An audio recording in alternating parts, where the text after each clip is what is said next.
वंदे गायत्रीं भारतीं तामसि गरुडमनन्तं भजे रुद्रदेवं देवीं वन्दे सुपर्णीमहिमतिदयितां वामुनीमप्नुमां ताम् इन्द्रादीं काममुख्यानपि सकलसुरान् तद्गुरून् मद्गुरूंश्च कामधेनुर्यथा पूर्वं सर्वाभीष्टफलप्रदां तथा कलौ वादिराज श्रीपादोऽभीष्टदस्ततां पृथ्वीमण्डलमध्यस्थाः पूर्णबोधमतानुगाः वैष्णवाः विष्णुहृदयाः तान् नमस्ये गुरून् मम आपादमौलिपर्यन्तं गुरूणामाकृतिं स्मरेत् तेन विघ्नाः प्रणश्यन्ति सिद्ध्यन्ति च मनोरथाः। श्री विद्यासागरमाधवतीर्थगुरुभ्यो नमः। हरिः ओम्।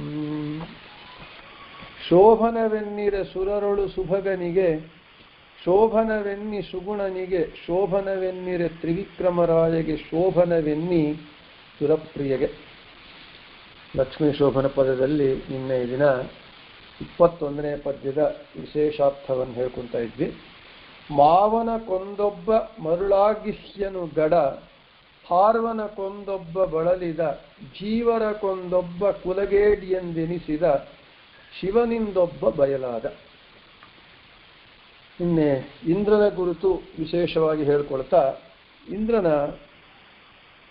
ವೃತ್ರಾಸುರನನ್ನ ಸಂಹಾರ ಮಾಡಿದ ಮೇಲೆ ವೃತ್ರಾಸುರನ ಸಂಹಾರ ವಿಷಯವನ್ನು ಹೇಳ್ತಾ ಇದ್ವಿ.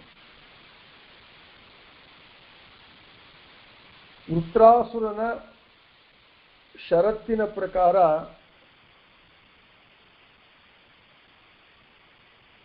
ಹಗಲಾಗದೆ ರಾತ್ರಿಯಾಗದೆ, ಹಸಿ ಪದಾರ್ಥದಿಂದಾಗದೆ, ಒಣಗಿದ ಪದಾರ್ಥದಿಂದಾಗದೆ, ಕಲ್ಲು ಮರ ಶಸ್ತ್ರ ಅಸ್ತ್ರ ಇದ್ಯಾವುದರಿಂದ ಅಲ್ಲದೆ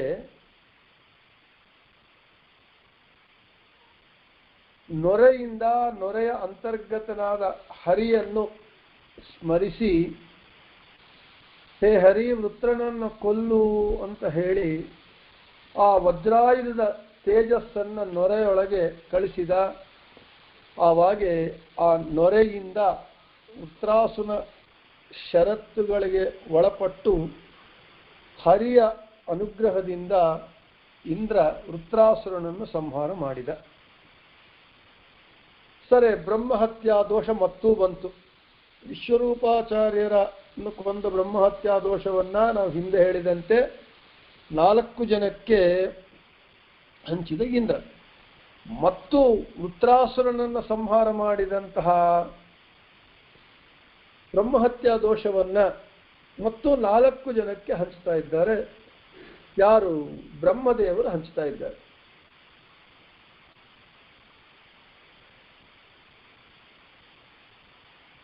ಒಂದು 4 ಭಾಗವನ್ನು ಮಾಡಿ ವೃತ್ರಾಸುರನನ್ನು ಸಂಹಾರ ಮಾಡಿದಂತಹ ಬ್ರಹ್ಮಹತ್ಯಾ ದೋಷವನ್ನ, ಇಂದ್ರ ಮಾಡಿದ ದೋಷವನ್ನ ಬ್ರಹ್ಮ 4 ಜನಕ್ಕೆ ಹಂಚ್ತಾ ಇದ್ದಾರೆ. ಯಾರಾದರೆ ಹೋಮ ಮಾಡುವಾಗ ವಿಧಿವತ್ತಾಗಿ ಶಾಸ್ತ್ರೋಕ್ತವಾಗಿ ಹೋಮ ಮಾಡದೇ ಇರುವವನಲ್ಲಿ ಒಂದು ಭಾಗ ಕೊಟ್ಟಿದ್ದಾರೆ.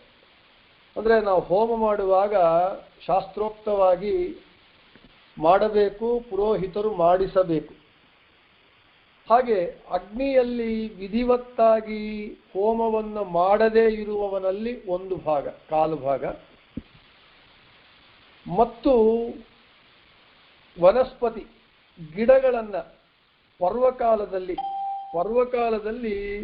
ಗಿಡಗಳನ್ನು ಕಡಿಯುವವನಲ್ಲಿ, ಯಾವನು ಗಿಡಗಳನ್ನು ಪರ್ವಕಾಲದಲ್ಲಿ ಕಡಿತಾನೋ ಒಂದು ಕಾಲು ಭಾಗ ಅವನಲ್ಲಿ.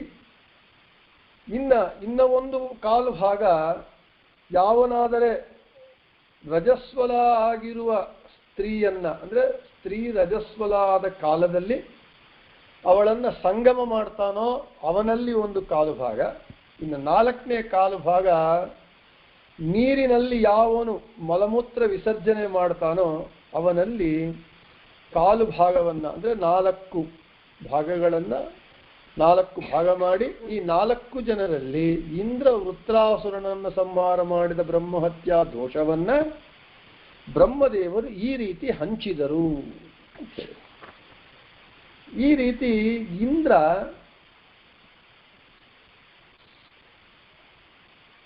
ಅಪರೋಕ್ಷಜ್ಞಾನಿ, ದೇವತಾಧಿಪತಿ ಮತ್ತು ಇಷ್ಟಿದ್ದರೂ ಕೂಡ ಈ ಒಂದು ಪ್ರಾರಬ್ಧ ಕರ್ಮ, ವೃತ್ರ ಇಷ್ಟು ಅಪರೋಕ್ಷಜ್ಞಾನಿಯಾಗಿದ್ದು ಎಲ್ಲವೂ ಆಗಿದ್ರೂ ಕೂಡ ಇಂದ್ರದೇವರಿಗೆ ಈ ಬ್ರಹ್ಮಹತ್ಯಾ ದೋಷ ಎಂಬುದು ಪ್ರಾರಬ್ಧ ಕರ್ಮ. ಇದರಿಂದ ಆತನಿಗೆ ಒಳ್ಳೆಯದೇ ಆಯಿತು. ಯಾಕೆ ಅಂತ ಹೇಳಿದರೆ, ದೇವಮಾನದ ಪ್ರಕಾರ 1000 ವರ್ಷಗಳ ಕಾಲ ನರಸಿಂಹ ಮಂತ್ರ ಉಪಾಸನೆ ಮಾಡುವ ಅವಕಾಶ ಸಿಕ್ತು, ಮತ್ತು 10 ಅಶ್ವಮೇಧ ಯಾಗ ಮಾಡುವಂತಹ ಪುಣ್ಯನೂ ಸಿಕ್ಕಿತು. ಆದರೆ ಇಂದ್ರನಲ್ಲಿ ಏನು ದೋಷ ಇತ್ತು ಅಂತ ಹೇಳಿ ಲಕ್ಷ್ಮೀದೇವಿ ತಿರಸ್ಕಾರ ಮಾಡಿದ್ದು ಅಂತ ಹೇಳಿದೆ, ಇಂದ್ರನಿಗೆ ಈ ಪ್ರಾರಬ್ಧ ಕರ್ಮ ಲೇಪವಿತ್ತು. ಆದರೆ ಯಾವ ಪ್ರಾರಬ್ಧ ಕರ್ಮದ ಲೇಪವೂ ಇಲ್ಲದೆ ಇರುವ ಸರ್ವಶುದ್ಧನಾದ, ಸರ್ವೋತ್ತಮನಾದ, ಸರ್ವಜ್ಞನಾದ, ಸರ್ವತಂತ್ರ ಸ್ವತಂತ್ರನಾದ ಶ್ರೀಹರಿ ಒಬ್ಬನೇ. ಆದ ಕಾರಣ ಇಂತಹ ಪ್ರಾರಬ್ಧ ಕರ್ಮ ದೋಷ ಇರುವ ಇಂದ್ರನನ್ನು ತಿರಸ್ಕರಿಸಿದಳು. ಇವನಲ್ಲಿ ಈ ದೋಷವಿದೆ ಅಂತಂದು ಲಕ್ಷ್ಮೀದೇವಿ. ಇನ್ನ ಆದ ನಂತರ ಮೃತ್ಯು ಕುಲಗೇಡಿ, ಜೀವರ ಕೊಂದೊಬ್ಬ ಕುಲಗೇಡಿ ಎಂದೆನಿಸಿದ. ಜೀವರನ್ನ ಕೊಂದು ಕುಲಗೇಟುಕ ಅಂತ ಹೇಳಿ ಕರೆಯಲ್ಪಟ್ಟಿದ್ದಾನೆ. ಆ ಒಬ್ಬ ಯಾರು ಅಂತ ಹೇಳಿದರೆ, ನಮಗೆ ಹಿಂದಲೇನೆ ಗುರ್ತು ಬರೋದು ಯಮದೇವರು. ಯಮದೇವರು ಎಲ್ಲರ ಆಯುಷ್ಯನ್ನ, ಪ್ರಾಣವನ್ನ ತಗೊಂಡು ಹೋಗ್ತಾನೆ ಅಂತ ಹೇಳಿ. ಆದರೆ ಯಮದೇವರನ್ನ ಕುಲಗೇಡಿ ಅಂತ ಅಲ್ಲಿಕ್ಕೆ ಸಾಧ್ಯವಿಲ್ಲ. ಯಾಕೆ ಅಂದ್ರೆ ಆತ ಧರ್ಮರಾಜ. ಧರ್ಮ ಮಾಡುವವರಿಗೆ ಆತ ಧರ್ಮರಾಜ, ಸಜ್ಜನರಿಗೆ, ಪುಣ್ಯ ಮಾಡುವವರಿಗೆ. ದುಷ್ಟರಿಗೆ, ಪಾಪಿಷ್ಟಿಗಳಿಗೆ ಯಮಧರ್ಮರಾಜ. ಆದ ಕಾರಣ ಅದು ಅಲ್ಲದೆ ಆತ ಸಮವರ್ತಿ ಅಂತ ಯಮಧರ್ಮರಾಜನಿಗೆ ಹೆಸರು. ಆತ ನಿಷ್ಪಕ್ಷಪಾತವಾಗಿ ತಾನು ಶಿಕ್ಷೆಯನ್ನು ಕೊಡ್ತಾನೆ. ಆದ ಕಾರಣ ನಮಗೆ ಯಮಧರ್ಮರಾಜನನ್ನು ಜೀವರ ಪ್ರಾಣಗಳನ್ನು ತೆಗೆಯುವ ಕುಲಗೇಡಿ ಅಂತ ಅನ್ನುವಂತೆ ಇಲ್ಲ. ಆದರೆ ಇನ್ನು ಯಾರು ಅಂತ ಹೇಳಿದರೆ,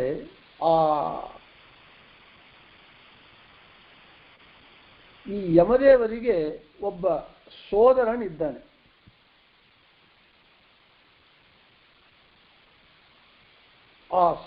ಆತನೇ ಮೃತ್ಯುದೇವ ಅಂತ ಹೇಳಿ. ಈತ ಯಮನ ಸೋದರ ಈ ಮೃತ್ಯುದೇವ. ಈ ಪ್ರಸ್ತಾಪ ಅಂದ್ರೆ ಆ ಮೃತ್ಯುದೇವ ಎಂಬುವಂತಹ ಈ ಒಂದು ವಿಷಯ ನಮಗೆ ಈ ಲಕ್ಷ್ಮೀ ಶೋಭಾನ ಹಾಡಲ್ಲಿ ಬಿಟ್ಟು ಇನ್ನು ಎಲ್ಲಿ ಸಾಧ್ಯವಾದಷ್ಟು ನಮಗೆಲ್ಲಿ ಆ ಒಂದು ಪ್ರಸ್ತಾಪ ಬರೋದಿಲ್ಲ. ಇಲ್ಲಿ ಬಿಟ್ಟರೆ, ಈ ಲಕ್ಷ್ಮೀ ಶೋಭನ ಪದ ಇಲ್ಲಿ ಬಿಟ್ಟರೆ ಎಲ್ಲಿ ಬರೋದಿಲ್ಲ.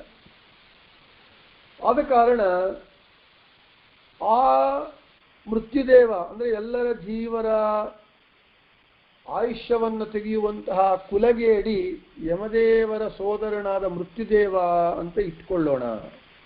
ಅದೇ ಹೇಳಿದ್ರು, ಜೀವರ ಕೊಂದ ಕುಲಗೇಡೆಂದೆನಿಸಿದ. ಕುಲಗೇಡಿ ಈತ ಅಂತ ಇಟ್ಕೊಳ್ಳೋಣ ಅಂತಂದ್ರೆ, ನಮಗೆ ತಳೆದಂತೆ ಮೃತ್ಯು ದೇವತೆ ಅಂತ ಹೇಳ್ತಾರೆ. ಮೃತ್ಯುದೇವತೆ ಬಂತು ಅಂತ ಹೇಳಿ ಅಂದ್ರೆ ಎಲ್ಲರ ಆಯುಷ್ಯಗಳನ್ನ ತೆಗೆಯುವಂಥವರು ಯಾವಳು ಮೃತ್ಯುದೇವತೆ ಅಂದ್ರೆ ಸ್ತ್ರೀ ಅಂತ ನಮಗೆ ಬರ್ತಾ ಇದೆ. ಮಹಾಭಾರತದಲ್ಲೂ ಕೂಡ ನಮಗೆ ಮೃತ್ಯು ಒಬ್ಬ ಸ್ತ್ರೀ ದೇವತೆ ಅಂತ ಹೇಳಿ ನಮಗೆ ವರ್ಣನೆ ಇದೆ. ಆ ಭಾರತದಲ್ಲಿ ಬರುವ ಕಥೆಯನ್ನು ವಿಜಯದಾಸರು ಹೀಗೆ ಒಂದು ದೇವರ ನಾಮದಲ್ಲಿ ಹೀಗೆ ಅದನ್ನ ತೋರಿಸಿಕೊಟ್ಟಿದ್ದಾರೆ. ಇಲ್ಲಿ ಒಂದು ಕುಲಗೇಡಿ ಮೃತ್ಯು ದೇವತೆ, ಆತ ಯಾರು ಅಂತ ಹೇಳಿದ್ರೆ ಯಮನ ಸೋದರ ಅಂತ ಒಂದು ಬಂತು. ಆದರೆ ನಮ್ಮೆಲ್ಲರಿಗೂ ತಿಳಿದಿರುವಂತೆ ಮೃತ್ಯು ದೇವತೆ ಒಬ್ಬ ಸ್ತ್ರೀ ಅಂತೇಳಿ ನಾವು ತಿಳ್ಕೊಳ್ತಾ ಇದ್ದೇವೆ. ಅದು ಮಹಾಭಾರತದಲ್ಲಿ ಒಂದು ಮೃತ್ಯು ದೇವತೆ ಒಬ್ಬ ಸ್ತ್ರೀ ಅಂತ ಬಂದಿದೆ. ಅದರ ವಿಜಯದಾಸರು ಹೀಗೆ ಹೇಳ್ತಾರೆ ದೇವರ ನಾಮದಲ್ಲಿ: ಮಿಗಿಯಾಗಿ ತುಂಬಿತು ಕಶ್ಯಪ ಮನು ಸೃಷ್ಟಿ ಜಗವೆಲ್ಲ ನಿಬಿಡವಾಯಿತು ನೋಡಿ ಒಂದು ಹೆಜ್ಜೆಗೆ ಭೂಮಿ ಇಲ್ಲದಂತಾಗಲು ಅಜರಾಯ ಮೊಮ್ಮಗನ ವಂಶ ಕಂಡು ಯೋಚಿಸಿ ತನ್ನ ನಗೆಯಿಂದ ಮೃತ್ಯುದೇವತೆಯ ಪುಟ್ಟಿಸಲಾಗಿ ಮಗಳಾಗಿ ನಿಂದು ರೋದನ ಮಾಡಲಾಗಿ ಪ್ರಾಣಿಗಳ ನಾಶಕ್ಕೆ ಜ್ವರ ಉಳಿದ ರೋಗಗಳುದ್ಭವವಯ್ಯ ಅಂತ ಹೇಳ್ತಾ ಇದ್ದಾರೆ. ಮಹಾಭಾರತದಲ್ಲೇನೋ ಬ್ರಹ್ಮನ ಕೋಪಾಗ್ನಿಯಿಂದ ಅಂದ್ರೆ ಬ್ರಹ್ಮನ ಕೋಪಾಗ್ನಿಯಿಂದ ಮೃತ್ಯುದೇವತೆ ಹುಟ್ಟಿದಳು ಅಂತ ಇದೆ. ಆದರೆ ವಿಜಯದಾಸರ ಈ ಪದದಲ್ಲಿ ಬ್ರಹ್ಮದೇವರ ನಗುವಿನಿಂದ ಮೃತ್ಯುದೇವತೆ ಹುಟ್ಟಿದಳು ಅಂತ. ನಗೆ ಬದಲು ಧಗೆ ಅಂತ ಇಟ್ಟುಕೊಂಡ್ರೆ ಸರಿ ಹೋಗ್ತಾ ಇತ್ತು. ಆದರೆ ವಿಜಯದಾಸರ ಇಲ್ಲಿದೆ. ಆದರೆ ಇಲ್ಲಿ ನಮಗೆ ರುದ್ರದೇವರ ಪ್ರಾರ್ಥನೆಯಂತೆ ಬ್ರಹ್ಮದೇವರು ಕೋಪದಿಂದ ಇದ್ದಾಗ ರುದ್ರದೇವರು ಪ್ರಾರ್ಥನೆ ಮಾಡಿದ್ರು ಬ್ರಹ್ಮನನ್ನ. ಆವಾಗ ಬ್ರಹ್ಮನು ತನ್ನ ಕೋಪಾಗ್ನಿಯನ್ನ ಶಾಂತಗೊಳಿಸಿದಾಗ ಮೃತ್ಯುದೇವತೆ ಪ್ರಾದುರ್ಭವಿಸಿ ದಕ್ಷಿಣ ದಿಕ್ಕಿನಲ್ಲಿ ನಿಂತುಕೊಂಡಳಂತೆ ಮೃತ್ಯುದೇವತೆ. ಆವಾಗ ಬ್ರಹ್ಮ ಆಜ್ಞಾಪಿಸಿದನಂತೆ ಆ ಮೃತ್ಯುದೇವತೆಯನ್ನ, ಏನಂತ?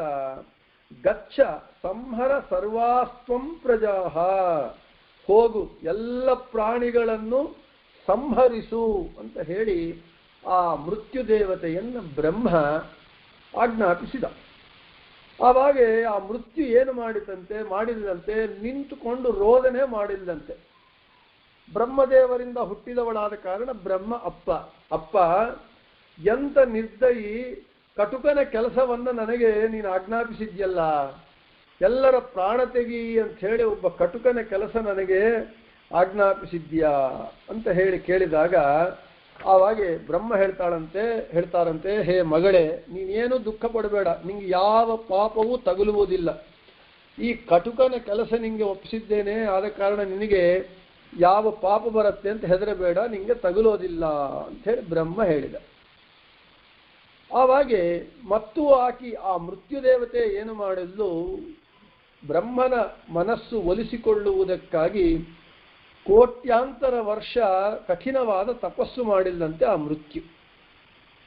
ಕೊನೆಗೂ ಬ್ರಹ್ಮ ತನ್ನ ಸಿಟ್ಟನ್ನು ಬಿಡಲಿಲ್ಲ. ಆವಾಗೆ ಬ್ರಹ್ಮದೇವರು ಹೇಳ್ತಾರಂತೆ, ಹೋಗು, ನೀನು ಪ್ರಾಣಿಗಳನ್ನ ಸಾಕ್ಷಾತ್ತಾಗಿ ಕೊಲ್ಲಬೇಕಾಗಿಲ್ಲ. ನಿನ್ನ ಕೆಲಸ ಏನು ಅಂತ ಹೇಳಿದ್ರೆ ಅವರಿಗೆ ಆಯುಷ್ಯ ತೀರತ್ತೆ. ಆಯುಷ್ಯ ತೀರಿದಾಗ ಜರಾವ್ಯಾಧಿಗಳು ಪ್ರಾಣಿಗಳನ್ನ ಆಕ್ರಮಿಸತ್ತೆ. ಯಾವಾಗ ಆಯುಷ್ಯ ತೀರ್ಲಿಕ್ಕೆ ಹತ್ತಿರವಂತೋ ಆವಾಗ ಮುಪ್ಪು, ಓಲ್ಡ್ ಏಜ್, ರೋಗಗಳೆಲ್ಲ ಬರುತ್ತೆ. ಆವಾಗ ಮುದುಕತನದಿಂದ, ಮುಪ್ಪಿನಿಂದ, ರೋಗಗಳಿಂದ ಸತ್ತಂತೆ ಆಗಿರ್ತಾರೆ, ಮೃತಪ್ರಾಯರಾಗಿರ್ತಾರೆ. ಆವಾಗೆ ಹೇ ಮೃತ್ಯುದೇವತೆ, ನಿನಗೆ ಯಮಧರ್ಮರಾಯನು ಸಹಾಯಕ್ಕೆ ಬರ್ತಾನೆ ಅಂತ ಬ್ರಹ್ಮದೇವರು ಆ ಮೃತ್ಯುದೇವತೆಗೆ ಈ ರೀತಿ ಹೇಳಿದಾಗ ಸರಿ ಮೃತ್ಯುದೇವತೆ ಒಪ್ಪಿದಳದಕ್ಕೆ. ಪುರಂದರದಾಸರು ಕೂಡ ಎಲ್ಲರ ಪ್ರಾಣಗಳನ್ನ ತೆಗೆಯುವವಳು ಮೃತ್ಯುದೇವತೆ, ಮೃತ್ಯುವು ಒಂದು ಸ್ತ್ರೀ ಅಂತಲೇ ಹೇಳಿದ್ದಾರೆ. ಸಾಯಲಾರೆನು ಎನ್ನಲು ಬೆನ್ನ ಬಿಡುವಳೆ ಮೃತ್ಯು. ಅಲ್ಲಿ ಸಾಯಲಾರನು, ನಾನು ಸಾಯೋದಿಲ್ಲ ಅಂದ್ರೆ ಅಂದಷ್ಟು ಮಾತ್ರದಿಂದ ಬೆನ್ನಿಂದ ಬಿದ್ದಿರುವ ಮೃತ್ಯು ಬಿಡ್ತಾಳೇನು ಅಂತೇಳಿ ಸ್ತ್ರೀಲಿಂಗವನ್ನು ಪ್ರಯೋಗ ಮಾಡಿದ್ದಾರೆ. ಅರ್ಥಾತ್ ಏನಾಯಿತು, ಇಲ್ಲಿಗೆ ಮೃತ್ಯುದೇವತೆ ಒಬ್ಬ ಸ್ತ್ರೀ ಅಂತ ಅರ್ಥ ಆಯಿತು. ಆದರೆ ಇಲ್ಲಿ ಮೃತ್ಯು ಎಂಬುದು ಯಮನ ಸೋದರ ಪುರುಷ ಅಂತ ಒಂದು ಭಾಗ, ಇನ್ನೊಂದು ವಾದ ಮೃತ್ಯು ಒಬ್ಬ ಸ್ತ್ರೀ ದೇವತೆ, ಸ್ತ್ರೀ ಅಂತ ಅರ್ಥ ಬಂತು. ಆದರೆ ಮಹಾಭಾರತದಲ್ಲಿ ಇನ್ನೊಬ್ಬ ಪುರುಷ ರೂಪವಾದ ಮೃತ್ಯುವೂ ಇದ್ದಾನೆ. ಪ್ರಾಣಿಗಳ ನಾಶಕ್ಕಾಗಿ ಅಧರ್ಮ ಹುಟ್ಟಿದ ಅವನಿಗೆ ಭಯ, ಮಹಾಭಯ ಮತ್ತು ಮೃತ್ಯು ಎಂಬ 3 ಜನ ಮಕ್ಕಳು ಹುಟ್ಟಿದರು ಮಹಾಭಾರತದಲ್ಲಿ. ಮತ್ತು ಪದ್ಮಪುರಾಣದಲ್ಲಿ ಒಂದು ಕಥೆ ಇದೆ. ಈ ಮೃತ್ಯುವಿನ ಮಗಳು ಸುನೀತಾ ಅಂತ ಒಬ್ಬಳಿದ್ದಳು. ಅವಳು ಸಣ್ಣ ಬಾಲಕಿಯಾಗಿದ್ದಾಗಿಂದಲೇನೆ ಅವಳ ತಂದೆಯ ವ್ಯವಹಾರದ ಮೃತ್ಯು ಎಂಬ ತಂದೆಯ ವ್ಯವಹಾರಗಳನ್ನೆಲ್ಲ ಗಮನಿಸಿ ಅವಳು ಏನು ಮಾಡು ತಂದೆ ಮಾಡಿದಂತೆ ಎಲ್ಲರನ್ನ ಹೊಡೆದು ಬಡದು ಹಿಂಸೆ ಮಾಡ್ತಾ ಇದ್ಲು. ಎಲ್ಲರನ್ನೂ ಈ ರೀತಿ ಮಾಡ್ತಾ ಇದ್ದಾಗ ಆ ಮೃತ್ಯುವಿನ ಮಗಳು ಸುನೀತ ಒಂದು ದಿನ ಒಬ್ಬ ಗಂಧರ್ವ ಕುಮಾರನು ಅರಣ್ಯದ ಏಕಾಂತ ಪ್ರದೇಶದಲ್ಲಿ ಕೂತ್ಕೊಂಡು ಸಂಗೀತ ಅಭ್ಯಾಸ ಮಾಡ್ತಾ ಇದ್ದ. ಈ ಮೃತ್ಯುವಿನ ಮಗಳು ಸುನೀತ ಹೋಗಿ ಆ ಗಂಧರ್ವನಿಗೆ ಪ್ರತಿನಿತ್ಯ ತೊಂದರೆ ಕೊಡ್ತಾ ಇದ್ಲು, ಹಿಂಸೆ ಮಾಡ್ತಾ ಇದ್ಲು. ಬಹಳ ದಿನ ತಾಳ್ಮೆಯಿಂದ ಇದ್ದ ಆ ಗಂಧರ್ವ ಕೊನೆಗೆ ಒಂದು ದಿನ ಸಿಟ್ಟು ಬಂದು ಆ ಸುನೀತಾಗೆ ಶಾಪವನ್ನು ಕೊಡ್ತಾನೆ. ನಿನ್ನ ಗರ್ಭದಲ್ಲಿ ಲೋಕ ಪೀಡಕನಾದ ಮಗ ಹುಟ್ಟಲಿ ಅಂತ ಶಾಪವನ್ನು ಕೊಡ್ತಾನೆ. ಆ ಮಗನೇ ಮಹಾಪಾಪಿಯಾದ ವೇನರಾಜ. ಆದರೆ ಅವನು ಮೃತ್ಯು ದೇವತೆ ಅಲ್ಲ, ಅವನು ದಾನವ. ಅವನು ಮೃತ್ಯು ದೇವತೆ, ದಾನವ ದೇವತೆ. ಇದು ಮೃತ್ಯು ದೇವತೆ ಅಂತ ಹೇಳ್ತಾ ಇದ್ದೇವೆ. ಆದ ಕಾರಣ ಅವನು ಮೃತ್ಯು ದೇವನಲ್ಲ, ದಾನವ ರಾಕ್ಷಸನು. ಇವನೇ ವೇನನ ತಾತ. ಮಹಾಭಾರತದಲ್ಲಿ ನಾವು ವೇನ ಅಂತ ಬರುತ್ತೆ. ಆ ವೇನನ ತಾತನೇ ಈ ಸುನೀತೆಯ ಮಗನಾದಂತಹ ವೇನರಾಜ. ವೇನ ಮಾತಾ ಮಹೋಸುರ ಅಂತ ಭಾಗವತ ತಾತ್ಪರ್ಯದಲ್ಲಿ ಆಚಾರ್ಯರು ಹೇಳ್ತಾರೆ. ಆದರೆ ಹೀಗೆ ಇಲ್ಲಿ ಲಕ್ಷ್ಮೀದೇವಿ ಇವನು ಪುರುಷ, ಈ ಮೃತ್ಯು ಇವನು ದಾನವನಾದ, ಈ ಮೃತ್ಯುವನ್ನ ದೋಷ ಹುಡುಕಿದ್ಲ ಅಂದರೆ ಲಕ್ಷ್ಮೀದೇವಿ ಆ ರಾಕ್ಷಸರ ದೋಷ ಭೂಯಿಷ್ಠರಾದ ಕಾರಣ ಅವರನ್ನ ಕನ್ಸಿಡರ್ ಮಾಡಲಿಕ್ಕೆ ಆಗಲ್ಲ, ಪರಿಗಣನೆ ಮಾಡುವುದಕ್ಕೂ ಸಾಧ್ಯವಿಲ್ಲ, ಮಾಡುವುದೇ ಇಲ್ಲ. ಆದರೆ ಇಲ್ಲಿ ಕುಲಗೇಡಿ ಎಲ್ಲರ ಜೀವ ಒಂದು ಕುಲಗೇಡಿ ಎನಿಸಿದ ಅಂತಂದ್ರೆ ಯಾರು ಅಂತ ಹೇಳಿದರೆ ನಮಗೆ ಮಹಾಭಾರತದಲ್ಲಿ ಹೇಳಿರುವಂತಹ ಮೃತ್ಯು ದೇವತೆ ಆ ಯಮನ ಸೋದರ ಅಂತೇನೆ ನಾವು ಇಟ್ಕೋಬೇಕಾಗತ್ತೆ ಅಂತ ಹೇಳಿ. ಆದರೆ ಒಟ್ಟಾರೆ ಇವಾಗೆ ಆ ಮೃತ್ಯು ಎಂಬುದು ಸ್ತ್ರೀ ದೇವತೆಯೋ ಅಥವಾ ಪುರುಷ ದೇವತೆಯೋ ಎಂಬ ಪ್ರಶ್ನೆ ಬರುತ್ತೆ ನಮಗೆ. ಆದರೆ ಇಲ್ಲಿ ಲಕ್ಷ್ಮೀದೇವಿ ಸ್ವಯಂವರವಲ್ಲಿದ್ದಾಳೆ. ಒಬ್ಬ ಸ್ತ್ರೀ ಇನ್ನೊಬ್ಬ ಸ್ತ್ರೀಯನ್ನ ವರಿಸಿ ಮದುವೆ ಆಗ್ಲಿಕ್ಕೆ ಸಾಧ್ಯವಿಲ್ಲ, ಪುರುಷನೇ ಆಗಿರಬೇಕು. ಅರ್ಥಾತ್ ಇಲ್ಲಿ ಆ ಮೃತ್ಯು ದೇವತೆ, ದೇವತಾ ಅಂಬೋನು ಗಂಡ ದೇವತೆನೇ ಆಗಿರಬೇಕು, ಸ್ತ್ರೀ ದೇವತೆ ಆಗ್ಲಿಕ್ಕೆ ಸಾಧ್ಯವಿಲ್ಲ. ಇದಕ್ಕೆ ಪರಿಹಾರ ಏನು ಅಂತ ಹೇಳಿದರೆ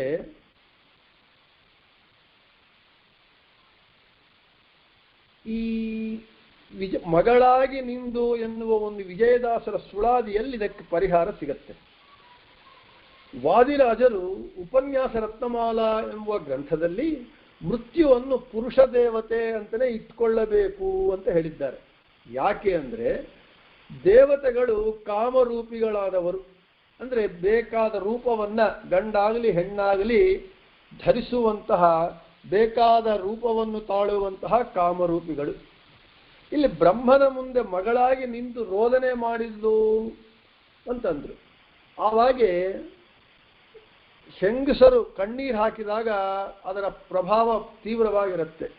ಆದ ಕಾರಣ ಇಲ್ಲಿ ಮೃತ್ಯುರ್ದೇವೋ ಯಮಭ್ರಾತ ಎನ್ನುವಂತಹ ಆಚಾರ್ಯರು ಭಾಗವತ ತಾತ್ಪರ್ಯ ನಿರ್ಣಯದಲ್ಲಿ ಮೃತ್ಯುರ್ದೇವೋ ಯಮಭ್ರಾತ, ಮೃತ್ಯು ದೇವತೆ ಯಾರು ದೇವತೆ ಅಂದ್ರೆ ಯಮನ ಸೋದರ ಅಂತ ಆಚಾರ್ಯ ತಾತ್ಪರ್ಯ ನಿರ್ಣಯದಲ್ಲಿ ಹೇಳಿದ್ದಾರೆ. ಆದ ಕಾರಣ ಇಲ್ಲಿ ಮಹಾಭಾರತಕ್ಕೂ ವಿರೋಧವಿಲ್ಲದೆ ಇಲ್ಲಿ ನಮಗೆ ಮೃತ್ಯು ದೇವತೆ ಅಂದ್ರೆ ಹೆಣ್ಣ ಗಂಡ ಅಂದ್ರೆ ಒಬ್ಬ ರಾಕ್ಷಸನಿದ್ದ ವೇನ ಅಂಬೋದು ಅಂತ ಹೇಳಿದ್ವಿ. ಅವನು ರಾಕ್ಷಸನಾದ ಕಾರಣ ಇಲ್ಲಿ ಸ್ವಯಂವರದಲ್ಲಿ ರಾಕ್ಷಸರನ್ನ ಲಕ್ಷ್ಮೀದೇವಿ ಪರಿಗಣಿಸಲೇ ಇಲ್ಲದ ಕಾರಣ, ದೋಷಭೂಯಿಷ್ಠರಾದ ಕಾರಣ, ದೋಷಭೂಯಿಷ್ಠ ಇವಾಗೆ ಮರದ ಅಕ್ಕಿಯಲ್ಲಿ ಕಲ್ಲುಗಳಿದ್ರೆ ಕಲ್ಲುಗಳನ್ನ ಎತ್ತಿ ಹಾಕ್ಬೋದು.